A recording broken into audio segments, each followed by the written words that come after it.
I'm Kelly Siegel, and this is Harder Than Life, a podcast about self-love, self-awareness, business, and health. We tell outrageous stories and boil everything down to simple, practical advice you can start using today. Let's get living.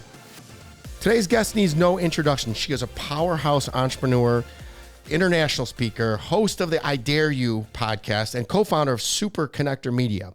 We can now add author, and let me tell you, after reading this book, Be Seen, it will be best-selling author. This stepmother, wife, and even dog mom to 3 dogs. We can also add daddy's girl and ruler of life's experiences to this list. A true beautiful soul inside and out. It's my honor to have Jen Gottlieb on the Harder Than Life podcast today. I feel so grateful to be here. I'm so excited.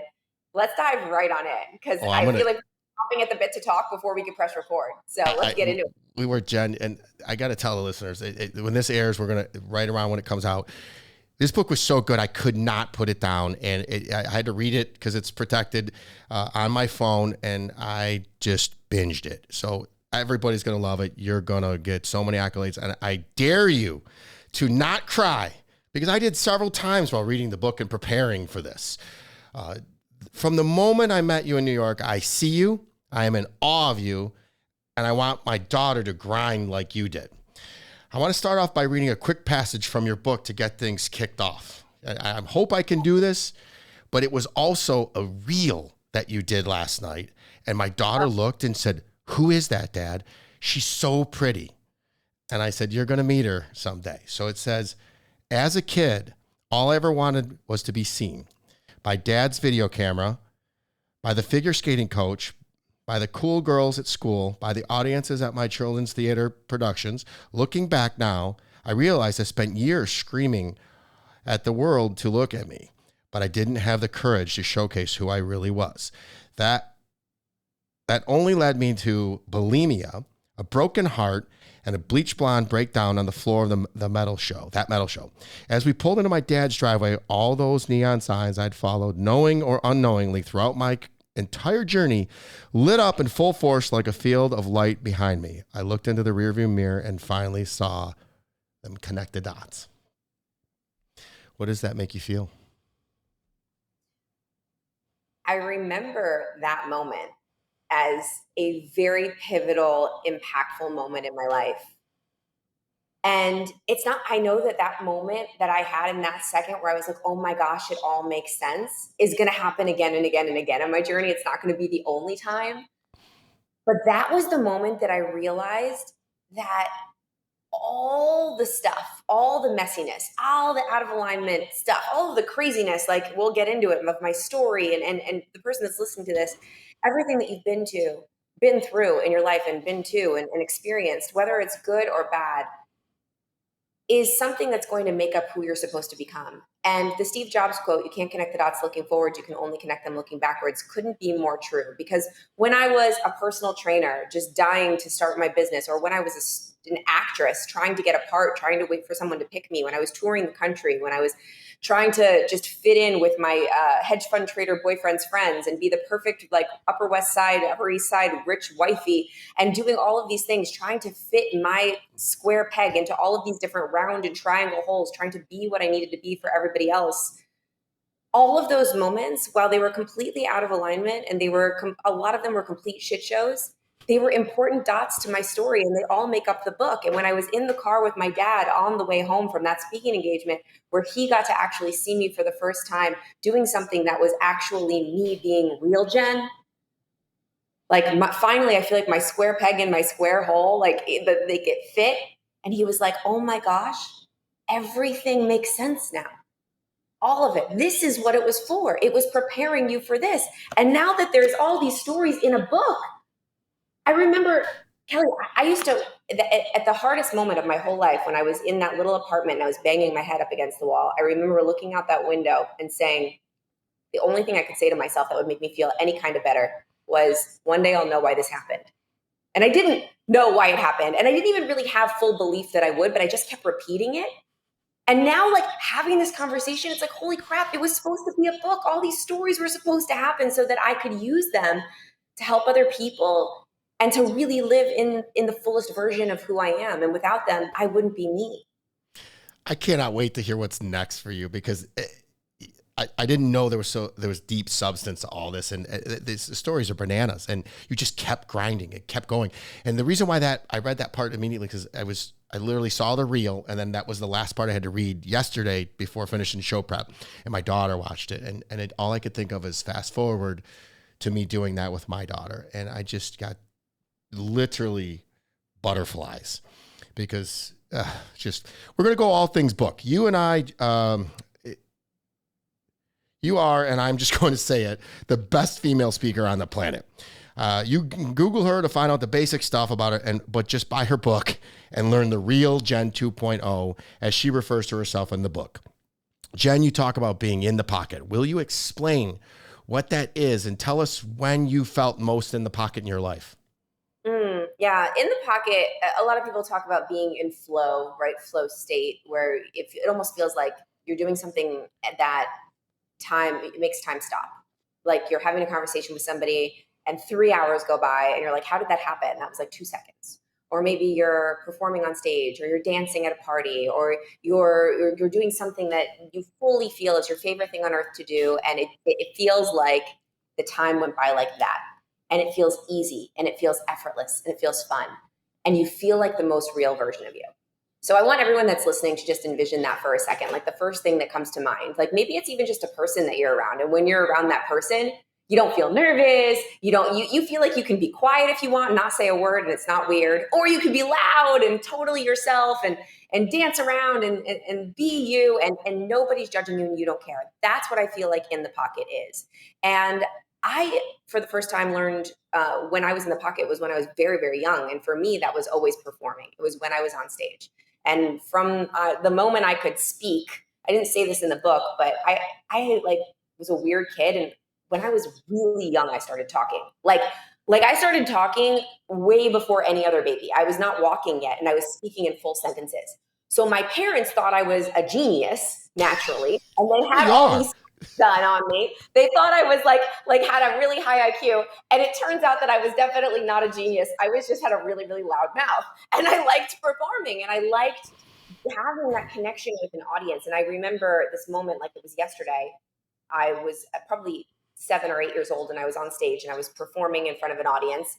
I was in this children's theater group, and I remember standing on that stage looking at the audience and thinking in my mind, holy crap, there is nothing better than this, and I want to do this for the rest of my life.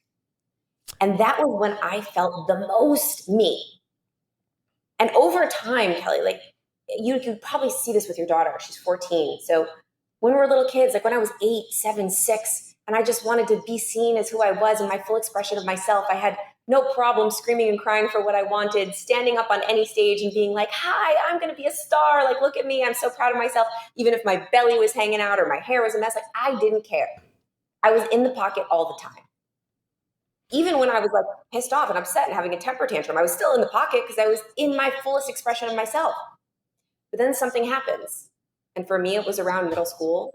For a lot of girls, that's around when it starts to happen. And even for boys too, where you start to get conditioned to believe that all of that uniqueness that is you is stuff that you should hide, because you start to feel like you need to do and say and be something in order to fit in with whoever it is, in order to get attention, in order to get love. And so I started removing all the in the pocket moments from myself and trying to just fit myself into what I thought everyone else needed me to be. And before I knew it, I woke up and I had no idea who the hell I was anymore. And I wasn't having those moments.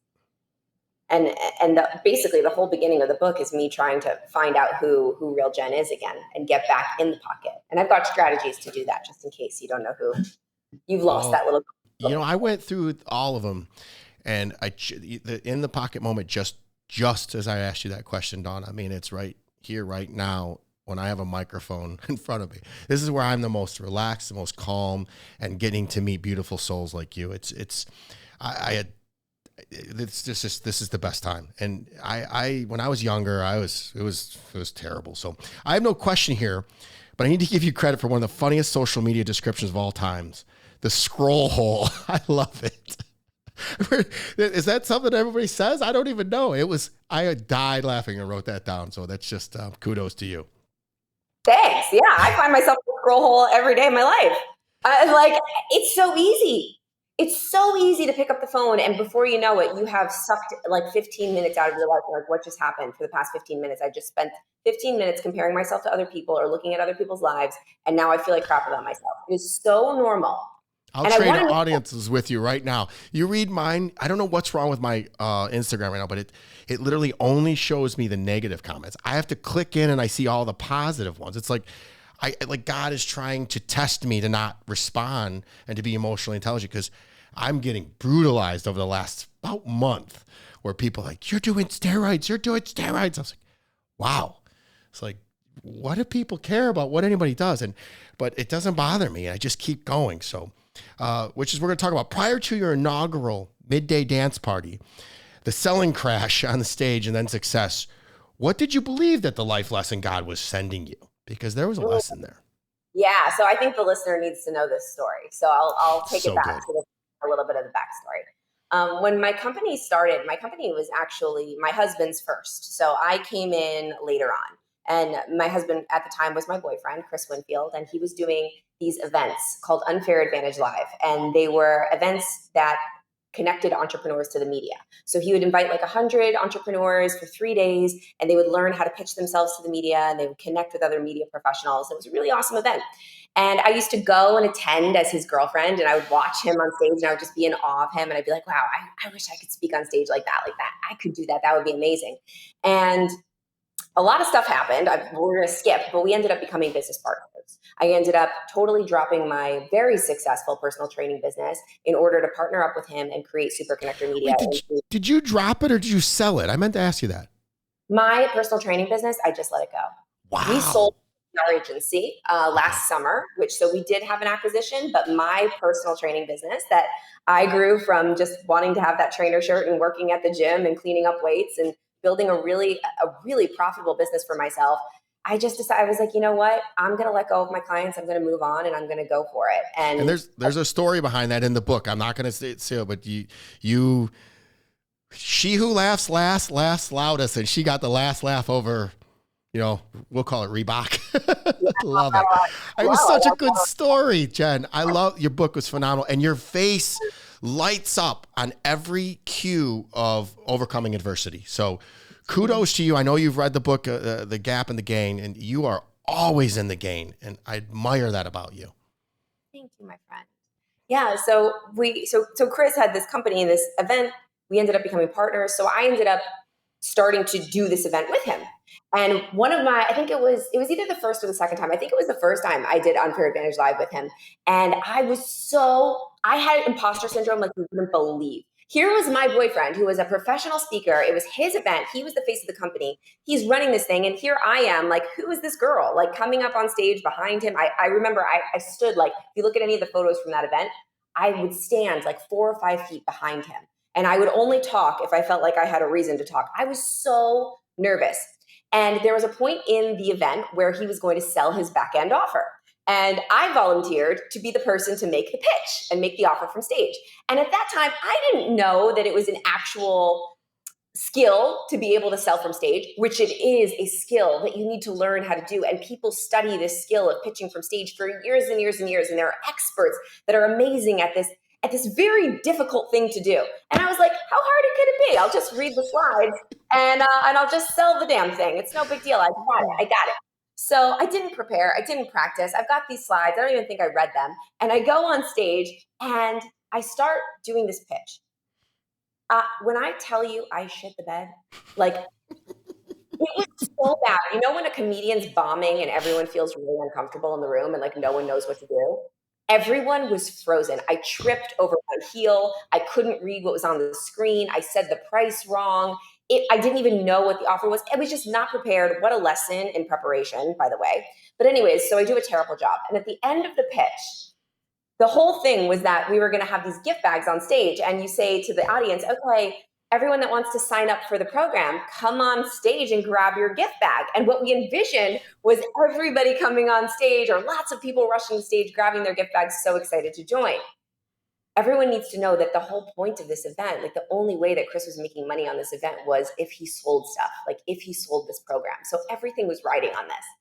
I'm like, all right, everyone, come up and get your gift bag. Nobody moved. No one moved. And I'm standing up there and I'm like, oh my God. I look at Chris, he's like, his face is frozen. All of our team members are like, oh my God. One of my team members comes on stage and she goes, please sign up. It was mortifying. So I'm in tears. I go back into the green room and everybody else goes to lunch. And I'm sitting there thinking, I'm like, Jen, you need to either leave and never come back, or you need to do something to shift your energy right now, because you can't go back on stage like this. It was probably one of the most mortifying moments of my life, because everything that I thought to be true, I'm not good enough, imposter syndrome, all of it was actually manifested. It was there. Like, I am not good enough. Like, this is terrible. So I knew the only thing that I could possibly do to get back to me was to dance. And so at that time, these events had no dancing, no music. If you go on Instagram and you look at our events now, everybody dances all the time. It's become part of our ethos. But then no one danced. It was like a regular business conference. But there was a guy that was playing music in the back of the room. So after lunch, I go up to the guy and I'm like, all right, when we come back from lunch, I want you to play this one song and I want you to play it really loud and I want you to play it all the way through. And he looked at me because I was the one that just bombed on stage. And he was like, really? Like, he was like, okay. All right, rolls his eyes. And I'm like, okay, cue the music. And he starts playing this song. And I just grab the mic. I'm like, I have nothing to lose. And I'm like, all right, everybody, get on your feet. And I make everybody, and I start dancing. And I'm like, come on, come on, come on. And everybody in the room starts dancing. People are dancing on the tables. They're dancing on the chairs. They bum rush the stage. The whole energy of the entire room shifts. And everyone is having the time of their life, including me. And all of a sudden, I went from the girl who was petrified to be in front of my boyfriend, who didn't think she was good enough, to being in the pocket and doing the thing that I knew that I did best, which was dancing and getting an energy in the crowd and making everybody feel seen and making everybody feel special. And after that dance party, the whole energy of the event shifted. We ended up making over 7 figures in that event. We brought back the crowd. And now every event that we do, one of our famous things, whether it's on Zoom or in person, is our after lunch dance party. And it birthed a thing that we do. It's part of our super connector vibe. And it's what makes us special. But the lesson was, you're going to mess up. Especially if you're not prepared, you're going to mess up. And so I did, after that, promise myself that I was going to become one of the best salespeople from stage that there is in the world. And I believe that I did that because I was never going to go back up there and fail ever again. However, the real lesson, like, you can mess up, you can fail. It's how you come back from it. It's how resilient you are. And it's how can you come back and get in the pocket, do what you do best. Because whenever you do what you do best and you bring your uniqueness to any situation, you will save the day. Because the only thing that makes you different and makes you stand out from everybody else and makes people want to truly connect with you is the stuff that only you possess, is the realness, the vulnerability. And so when I got up on that stage and I danced after failing, everybody was bought in again and everybody was having fun. And so was I. Well, you picked the best song in the world. Was it Justin Timberlake's I Got a Feeling? How could you not be happy to that song? Isn't it from Shrek or something? It's, you can't help but it's such a, you can't help but be happy with Justin Timberlake. So great song choice and great story.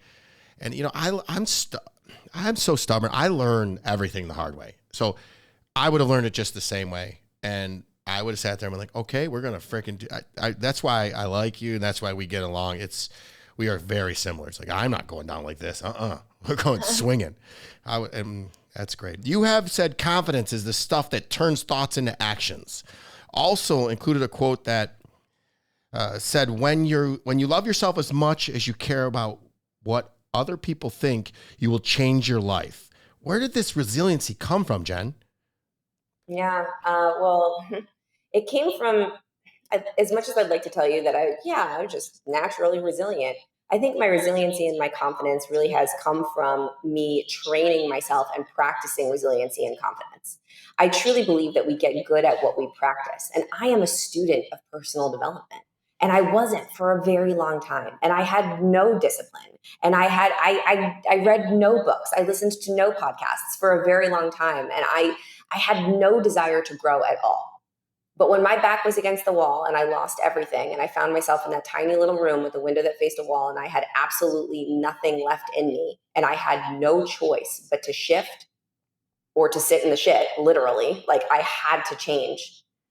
I don't even know if this story is in the book, but this is actually a really great story to tell because it has to do with the book. So when I was in that really, really dark moment, I think this story is in the book. And I was completely depressed. My mom had to come into the city and take care of me. I have a question on that. Okay. All right. Do you want me to finish the story? You want to ask the question Not yet, because I'm gonna ask you about that. So it's cool. Okay. The difference between us is you had two parents. I mean, yes, they split up at a pivotal time in your life, but I didn't have any parents, and I had to figure this all out myself. So when I hear parents stepping in at an opportune times and doing the things that Al, and I don't think you said your mom's name, but it just chokes me up. I love it. I love hearing that. So early on in the book, you recommend writing a note from your real self to your present self. I liken it to some inner child work, but not trying to get too deep. My question is simple. What if you haven't met your real self yet? Yeah. So wait, I'm going to tie that answer in to the story that I was just telling because I think that they combine. Okay, thank you. So they totally do, because I want to finish this one. My mom came into the city to take care of me, and she took me to this Italian restaurant, and I'm hysterically crying, and she goes to pay the bill, and she pulls out this book. And my mom was very into personal development at the time, or she still is. My mom's a Reiki master and a yoga teacher. So she's like very into that stuff, and I was not. And she gives me this book, and it's called You Can Heal Your Life by Louise Hay. And it's a book full of affirmations and saying like positive affirmations about different things in your life that could help you. And my mom knew that I was not going to read this book. So she photocopied one of the affirmations. And on the back of the photocopy, it said, Jenny, I hope you find yourself again. And I go home, I look at this affirmation, and I'm like, you know what? I'm not going to read this book, but I'll read this stupid affirmation. And I was so like, I've got nothing to lose. I'll read this every day. And I put it on my refrigerator. And the one commitment that I made to myself was I was going to read this affirmation out loud every single morning. Now, I don't know if it was the affirmation itself and what it did to my subconscious mind, or if it was just the fact that I was sticking to a commitment that I made with myself every day, and I was practicing consistency and practicing discipline and practicing doing something that was good for myself every single day and practicing the resiliency of waking up every morning, getting to that refrigerator and reading that affirmation. But practicing that resiliency showed me that I could stick to the commitments I made with myself. It made me more confident every single day, which slowly got me to get outside of my apartment and start getting out there and building my business and start creating the life that I've actually created now. And I'm going to get to the letter, but I need to tell you this crazy story. So skip to when I was getting this book published. And I was finding a publisher for this book, and I was pitching it to all the major publishers with my agent. And a lot of publishers were just not saying yes. I was getting rejected. It wasn't working out. And I was like, man, I was starting to feel like this book wasn't going to find a home. And the very last publisher that we had a meeting with on the calendar was Hay House. This is Louise Hay's publishing company, which is Louise Hay, who wrote I didn't put that together. Louise Hay is no longer with us. She passed away, but her publishing house, Hay House, is probably the biggest personal development publishing house that there is. And I get on this call with them, and all of a sudden I think about this story and this affirmation and how it was the pivotal thing that started to change my life. And everyone's crying, and we're like, oh my gosh, of course Hay House needs to publish this book. Divine. So that is how the book came to be, another dot connecting moment. But you talked about writing the letter and tapping back into real you. And you asked me, what if you don't know who real you is? And there's an acronym in the book that I use often called setting the scene, to be able to tap into real Jen, tap into real Kelly, real whoever, insert your name, whoever's listening to this right now. Because we've all had that moment when we were in the pocket when we were kids. Or maybe it wasn't when you were a kid. Maybe it was when you married your partner. Maybe it was when you ran a marathon. Maybe it was when you were speaking on stage or recording your first podcast. When you felt so in flow, like in the pocket, what we were talking about earlier. I want you to go for a walk. I call them wonder walks. Love it. Go for a walk outside. Put on some music that will make you could do music, you could do any kind of sense memory. So I learned this as an actor with method acting. Sometimes you'll use senses to bring back memories of times where you felt a certain way so you could bring up that emotion. So for me, I love to listen to music that I would listen to when I was in the pocket. So I would listen to Annie or Michael Jackson or Wizard of Oz or Little Mermaid. That music that I would listen to when I was a little girl and I was just so free and full and so authentically real Jen. And I'll listen to that music, and I'll go for a walk outside, and I'll start to embody what real Jen would feel like when she would listen to that music. And it will bring back all those feelings and emotions. And then I'll ask myself, like, okay, how would that little girl respond to this situation? What would she want? What choice would she make here? And that's a really easy way. And if you don't want to do it with a song or music, you could do it with a scent. You could do it with taste, like the exact type of cake that you ate at your wedding, or maybe the scent that your mom used to wear when she would take you on like long walks when you guys were kids and you loved that so much. Or maybe it's a photo of when you were little of you and somebody that you absolutely loved spending time with. Or maybe it's a video of you when you were a kid, or maybe a video of your wedding, or a video of when you gave birth to your kid in the hospital. I don't know, whatever moment is special to you where you felt so in the pocket. Bring back that memory and then start to navigate the world as that person. That's usually real you. I think I'm in the pocket right now with you because your authenticity and genuine and your humility just comes right through. And I love everything about it. You guys are getting a blueprint on a masterclass on how to, on resiliency and just, you know, she didn't just win a quiz show and become who she is. She worked her tuchus off for it. So what's the badass list and how does everybody poops fit in? Yeah. Oh, I promise I didn't write the whole book down. There's so much more, but just some of these things. Good job. This is great. I honestly, this is amazing. I'm so grateful that you love the book and you really love it. Are. It's not even, it just, I couldn't put it down all weekend long. And I'm talking on the phone. So thank you. It's the least I could do for you. Well, the badass list, there's an entire chapter about it. And the badass list is my answer to imposter syndrome. And I get imposter syndrome to this day. And I tell everybody that asks me, like, how do I get over imposter syndrome? And I have not figured out how to get over it. And I've asked a lot of really successful people that I've met, does imposter syndrome and fear ever go away? And they all say to me, no, Jen, it doesn't go away. You just get better at doing things with it there anyway. And my badass list is something that I use to take action even when I'm feeling like an imposter. So I'm never going to say it's going to make it go away, but it's a tool you can use to be able to take action and be more courageous. And so the badass list was born. I won't tell the story of how it was born because it's in the book. Just tell what it is. Yeah, what it is, it's anytime you're feeling like an imposter or like you're not good enough or you're not worthy to be in a certain situation or do something, or maybe you feel like everyone's going to find out that I don't really know what I'm doing, I shouldn't be here. It's usually because you've spent a little bit too much time looking at other people's accomplishments and other people's achievements and thinking that everybody else has it all going on because you're looking at their highlight reel and you forget how worthy and how amazing you are. Because often the things that we've done, our accomplishments, our badass moments are so close to us that they don't feel cool and special. So sometimes we need to look at ourselves from the outside as somebody else would look at us. And what I've done is I have a list in my phone, and I've taught thousands and thousands of people to do this, and it has helped a lot of people, and it has even saved a few people's lives. And I will go as far to say that there's a story about Brenda in the book that I didn't steal. That's the one I left. It was so good, but I just left it alone because you got to buy the book, people. Yeah, the Brenda story is phenomenal. So I want you, everyone that's listening, take out your phone, and I want you to write a list of all the moments in your life when you felt like a badass. And if you don't like the word badass, that's fine. When you felt amazing, when you felt like you were doing something super cool, maybe it was when you overcame an illness. Maybe it was when your daughter was born. Maybe it was when you walked down an aisle to your partner. Or maybe it was just when you made your first sale in your side hustle and you're like, wow, I just made some money. Or when you got your job or when you quit your job. Write down all of those moments.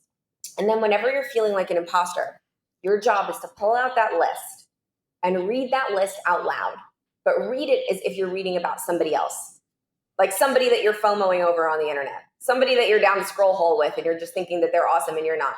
And I want you to read it out loud and then ask yourself, is this person worthy of doing the thing that I'm afraid to do right now? I would guarantee that you will say, yes, this person's awesome. This person's a badass. And then I want you to remember that that person is you. And walk into any situation looking at yourself from a distance and remembering who you are. And that if you've achieved all of those things, it means that wherever you're at in your life, you're supposed to be there and you're going to step up to the plate. You're going to walk into it like you own it and like you should be there. You're such a badass. I can't believe that the best speaker on the planet gets FOMO, gets nervous, thinking that anything negative, but I get it. I understand. I'm going to switch gears for just a second because I love your love story. Because it wasn't easy. Chris proposed to you at your favorite place. I might have missed it, but where was it? I couldn't find that in the book. I don't think I talked about the proposal. I think I just put that on my badass list. It was at this resort in Mexico that we would go to every single year called Nizuc in Cancun. I had a timeshare in Cancun for 20 years. That's such a fun place. I can only imagine. I got some more from him later in the show. You'll like. He's amazing, and you two are amazing together. And I love and eventually this is really a love story is what you have. And I love. I had Tim's story on Friday, and he says everything is with love. He leads with love with everything, and that's kind of why I think you enjoyed your mom bringing you that book. She just gave you so much love. I did everything with no love. Like there's love, and then there's no love, and then there's zero love. I had less than love, but I love myself ridiculous now. And it took a lot of violent work to do that. But everybody ends up where they're supposed to be, and that's what makes life so awesome. I should have started with your list of 9 standards you made for dating after hedge fund Rob guy. And you were killing it in the fitness industry. 2 of them stuck out to me. Tattoos and doesn't drink alcohol. Will you explain for the girls that are listening, why were those 2 important to you? Tell you why. I mean, no, I could tell you why about the alcohol thing, but this is what's really important to know about the list, because a lot of women make lists, and I made lists. So good. Everybody listen, because she is brilliant. And I'm in Michigan right now. I have a house in Michigan and Florida. People in Michigan don't know how to date. It's all whacked up. So please, everybody stop and listen to what Jen's going to say, because she dated all the, what'd you call them? Narcissists, douchebags, dweebs. She's in New York City, people, so she dealt with a lot of interesting folks and made a list, and she's about to tell you about it. So here comes the masterclass. I will not interrupt. Okay. So I made a lot of lists throughout my time dating, and all of my lists pretty much looked the same because they were lists of what I thought everyone in my family or in my life wanted me to find in a man. It was more of like a should list than a what I really wanted list. So I think I have a feeling, and I have a lot of girlfriends and guy friends who make lists of their dream significant other, and it's not really what they want. It's what their parents see for them. It's what everybody else in the world sees for them. It's what they think would look good on paper. So they make a list that looks really fancy and amazing on paper, but that's not what would really make them happy. It's what would make everybody else happy. So I had a list like that, and I finally had the courage to crumple up that list and ask myself, what I would have if I could really, if I really was the happiest in my most fulfilled version of me with someone that loved me for exactly who I am, what would this person have? And weird stuff came out like that. He has tattoos. I don't know. Somebody that likes to break rules. I like that because I don't really like to break rules. So I think it would be fun if I had a boyfriend or a husband that just had tattoos. I don't know why that came to me. But doesn't drink. This was a big issue for me for a long time because I don't drink. And all of my friends and family would say to me, Jen, that's weird. When you're dating, you should just have a glass of wine. Because if you say you don't drink, people are going to think there's something wrong with you. So just suck it up and have some alcohol. And people said this to me all the time because they really wanted me to meet someone. They're like, maybe it's because you don't drink. You should just order a glass and have a sip. And I would say to them, you want to know something? The person that is my person, they don't drink. Or they don't give a shit that I don't drink.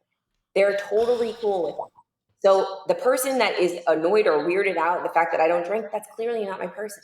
So it was on my list that he didn't drink. I also had on my list that he was previously married and had a child from a previous marriage. Now that was hard for me to write down because I would bet that people in my family or in my life would be like, oh, Jen, don't you want to just start something new with somebody? And forever I thought that was what I was supposed to want. But when I really thought about it, I was like, how cool would it be for me to be with someone that already knew how to have a real relationship and already knew how to love another human. And I don't know if I want kids. So how cool would that be if my guy came with a kid? And so I wrote that down. And it's really wild when you get really in alignment with what you really want and not what everybody else wants for you, but what you really want. And you start walking around the planet expecting what you really want to come to you, and you do activities and you do things and you take action in the way of who you really are, you will attract exactly what you are and what you desire because you're doing things that align with all of that. And that brought a person into my life that had all those qualities: a beautiful daughter, tattoos, doesn't drink alcohol, lives on the Upper West Side, works out at Equinox. Like, I was very clear, 6 feet tall, entrepreneur, really into personal development and personal growth. And it wasn't that he just magically appeared because I envisioned him. I believe that I made myself very ready to receive him. And I subconsciously retrained my subconscious mind to be subconsciously looking for him every single day and expecting him and putting myself in positions where someone like him would be there. So, for instance, showing up at that gym and walking in and knowing that he was there and being open to connecting with somebody because he was known as the super connector. And my word of the year was connection. And I knew that I needed to start connecting with people and getting myself to that bench on Central Park and taking a walk with somebody that I didn't even know because I was open to receiving newness and meeting people that were into the same stuff as me. It wasn't a coincidence. It wasn't because I envisioned it and it magically appeared. I was preparing and getting myself ready for him for a really long time. That's beautifully said. And I always say there are no coincidences. I want to dig a little bit deeper. Wait, hold on. His daughter's name is Vivian, right? Yeah. How old is she? She's 14. Oh. Yeah. Oh, your daughter's 14. Yeah. I noticed, I didn't put it anywhere in here, but the part somewhere in your book, you said the first time she told you that she loved you and what it meant. And this is a love story. It's so cute. And it warms my heart. I want to dig a little bit deeper into the not drinking just for just a second, because that's where my whole life changed. I used to be a partier, and why didn't you drink? I want people to hear this, because here in Michigan, people are dating, and like I've had to break up with women because I don't drink. And I'm like, I did the same thing you do. And it's called standards. And I don't need to explain to somebody why I don't drink. There's no great story. I just didn't want to drink anymore and I quit. Why'd you quit? Or why'd you not drink? Is it because of the fitness?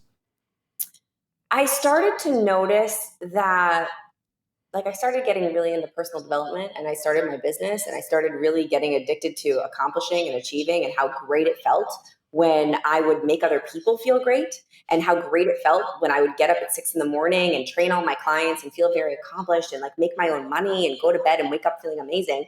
And that was giving me this amazing high. And I got so addicted to this healthy lifestyle. And then I would go on the weekends and I would have a drink and I would feel like shit the next day. And half of my day would be gone because I would feel sad. I would feel depressed. I wouldn't get out of bed. I was like, this is not worth it. What could happen if I went out and I just didn't drink? Let's see what could happen. And so I started doing that. And I realized that when I went out and didn't drink, I had just as much fun, if not more, when I was not drinking. And I realized that when everybody around me was drinking and I wasn't, everybody around me was saying things that were really stupid. And I was like, I probably sound like that when I drink. And so it just wasn't worth it to me. The risk reward, I wasn't able to accomplish my dreams and get my life to where I wanted it to be if I kept drinking, because it was just going to keep taking time away from me, because it would take an entire day away from me. And I love the feeling of being healthy and being energized and being vibrant much more than the feeling of being hungover. And being hungover is not worth 20 minutes of feeling tipsy to me. And the act of going out and not drinking and being able to just be myself without any other, like, clutches or whatever, crutches. I always say clutch like a purse. It's a crutch, to be able to be social with people. Like, that helped me be a better communicator. It helped me become more confident because I didn't need that anymore to be in social situations. It's a true power. It's a true power. And it also, if it's uncomfortable, then it's a red flag of something you have to work on for personal development. So I was at a wedding on Friday, 420 people, and I was walking around with a soda water and a lemon, and everyone's like, oh, you allow yourself to drink at weddings? I go, no, I don't negotiate with myself. This is soda water. I got to tell you that your skin, if you guys are watching this on iTunes or Spotify, or listening to iTunes and Spotify, go over to YouTube and look how beautiful she is. Her skin is one tone perfectly. When I used to drink, I was blotchy and I hated the person I was wearing. You are stunningly beautiful. Keep doing what you're doing. You're winning. I want to continue down this dating, so to speak, because my 14-year-old daughter, she's just told me, I'm driving her to school this morning. Dad, Noah just asked me to homecoming. I said, How big's Noah's dad? She goes, don't. It's so cute. We have such a great relationship. Since I have that 14-year-old daughter, explain the pick me energy. And remind me to tell you, I call it lambs. Lambs, Lamb. And I'll tell you what it means after you tell me about the pick me energy. Yeah, Vivian said to me, pick me energy. I was like, oh my God, I was such a pick me for so long. And if I'm not even gonna say ladies, anybody listening to this, you know you've done this before. Like we all slip into it. I've done it so many times where you really, and this is when I was dating, like I really wanted to meet someone. I really wanted to find love. But again, my list was wrong. This was before I got the list right. The list was wrong. And I was going out with all the wrong guys. And I would go out with these guys and I would just completely do what I did when I was in middle school. And I would be like, all right, I'm going to be whoever you need me to be so that you can pick me. And all of a sudden I had this desperate energy. Like, you like football? Sure, I like football. You like going out and partying? Sure, I like going out and partying, right? Like, and none of that is true to who I am. But I was so in fear that I wasn't going to meet someone. And I was so desperate that I would just be whoever that person or whatever I thought that person wanted me to be. Like, please pick me, please pick me. And in business, in life, in dating, desperate energy repels people. Stop right there. Say that again. That is, especially in sales. Say it one more time so everybody hears it. Desperate energy repels people. Ugh. You just think about having a conversation with someone where they're desperately wanting you to like them, or they're desperately wanting you to do something, or they need something from you. You want to run the other direction. But if you see someone that's just living their best life and they've got a lot going on and they're super happy and they're just crushing it and they're like, yeah, I'm just crushing it. You want what that person's doing. Like, you want to be involved. And it's just, that's how it works. And I didn't necessarily realize that I was doing the pick me thing until I started the practice of visualizing and talking to my man as if he was there. And I spent every single morning for months, probably a full year, talking to this imaginary guy that was my 6 foot tall entrepreneur into personal development, had tattoos, had a kid, like that guy that I envisioned. Yeah. I would wake up Chris. and I would talk to him. Yeah, basically. I didn't know his name was Chris. Unbelievable. He checks every one of them. How many dates did you think you went on before you and by the way, it's in the book, but it's quick. She says it. The person that introduced you to Chris was somebody you dated. His ex-boyfriend. 100%. Love it. Yeah. His ex-boyfriend that cheated on me. Oh, he cheated too? Yeah. Oh, yeah. Yeah, I got cheated on. And you know what? That's the desperate, that's the pick me energy. Mm-hmm. That's what happens. You pick somebody who doesn't love themselves because you don't love yourself, and like attracts like. We can go on forever. I'll have you on again, and we'll talk about just life. Because this book is just so good. I want everybody to hear. You keep looking at somebody. Is it a female producer or a male producer? I don't have a producer. I have 2 monitors on the left. Okay. I just wanted to make sure because all right, I'm gonna bigger. I look at the left monitor because you're very small in my camera right now, but at the left monitor, you're huge. So I like looking over there and see your face. I'm going to tell you what LAM stands for. Look at me, bitches. That's really good. Yeah. Okay. So I have to go back to how that talking to him really helped me to get over my pick me energy. So everyone that's listening that has that, or the LAM, the look at me bitches, like you're just needing the attention. You're needing everybody to look at you and see you. When I would make a relationship with this fake person, I legitimately started to feel like I knew this guy. He was not real. He didn't exist in my life, but I pretended that he did. And so when I would go on bad dates or dates with guys that clearly were not my guy, like they were clearly would not you him. stick it all the way through the date, or when you knew it was done, would you just leave? There was a few. I've left dates within 3 minutes time. I have. And that was when I got really advanced in my dating situation. And I really knew my guy that I was talking to. I was like, you're not him. I talk to him every day. I don't even care. It's not you. And I wouldn't say it like that. I would be like, hey, I really don't want to waste your time. I just know this isn't a fit. And I know how valuable your time is. So I'm going to go. But it was really great meeting you. And I wish you all the best. And people would lose their minds because I don't think many people have the balls to do that. But because, yeah, oh, great. Like, they want drinks, tequila. I'm out. See ya. I told you I don't drink. I'm good. Oh, thanks. Yeah, it's not a fit. And because I knew in my heart that my guy was out there, because I believed it so fully, because I would talk to him all the time, I didn't feel desperation, like needing somebody to like me or to take me out, because I was like, I'll just go home and visualize my guy. Like, I know he's out there. And I tricked my subconscious to believing that. So I didn't need anything from anybody else. I had it within myself. And I always remember, like, or I try to remind myself and remind everybody that I talk to, that you'll get everything that you want when you know you already have it inside of you. God, Because I if you love you. You're so right. good. No, but if you think about it, let's get real. You can actually make yourself feel physical emotions by using your brain. Absolutely. Dr. Joe Dispenza, you mentioned in the book, Dr. Joe says that fire and wire together, you feel it. Yeah, you can have an orgasm in your sleep without touching yourself. You can actually, everybody, not to go and talk about sex, but you can.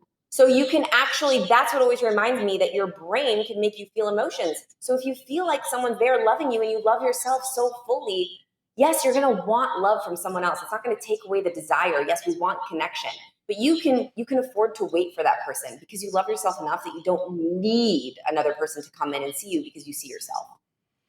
Jen, you're amazing. The Linda story is absolutely bananas. I believe the moral of the story is never give up. But can you explain to me how you got the part, even though you originally lost it to Nika?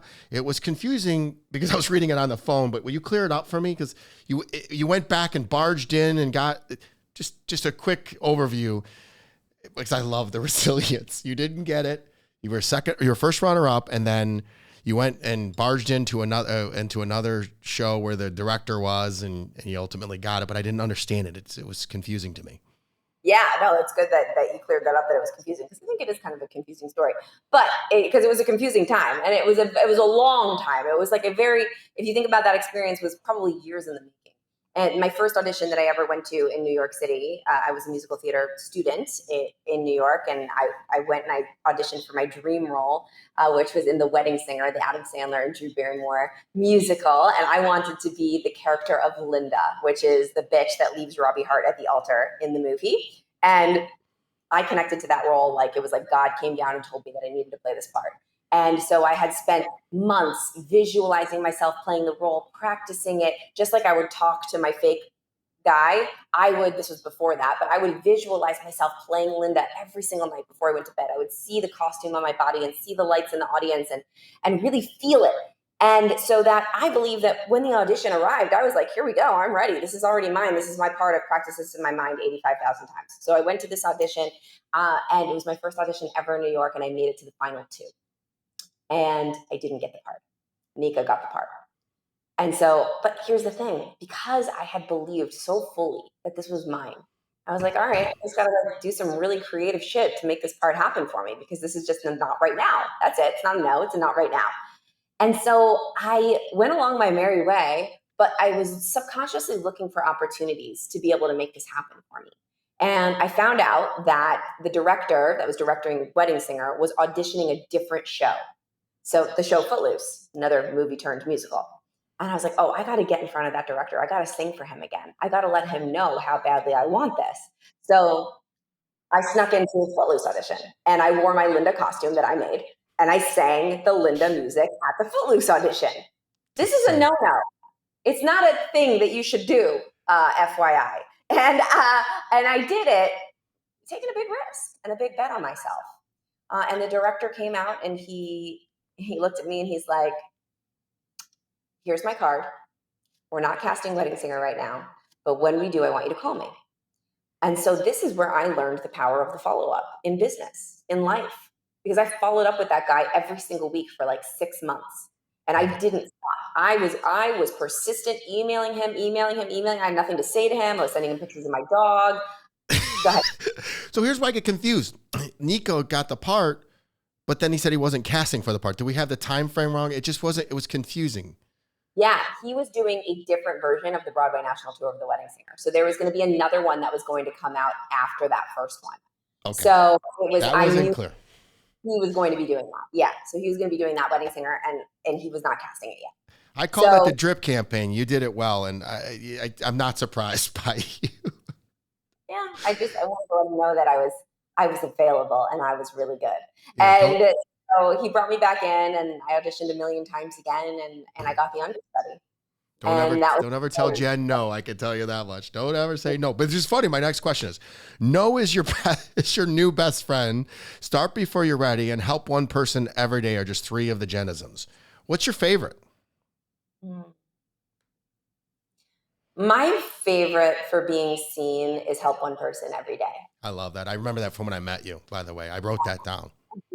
I use it every day. Like I use that acronym because every day I go live on Instagram and I put my makeup on every morning, no matter what. I've joined it. I love it. It's courageous. That was the question I asked you when I met you in New York. I said, how do you feel? And you're like, oh my God, I'm so scared. And I could just tell that you were leaning into something. You wanted to be seen as authentic and genuine, and you are. And I've listened, and there's some great stuff that happens in there, and I'm proud of you. I love those times.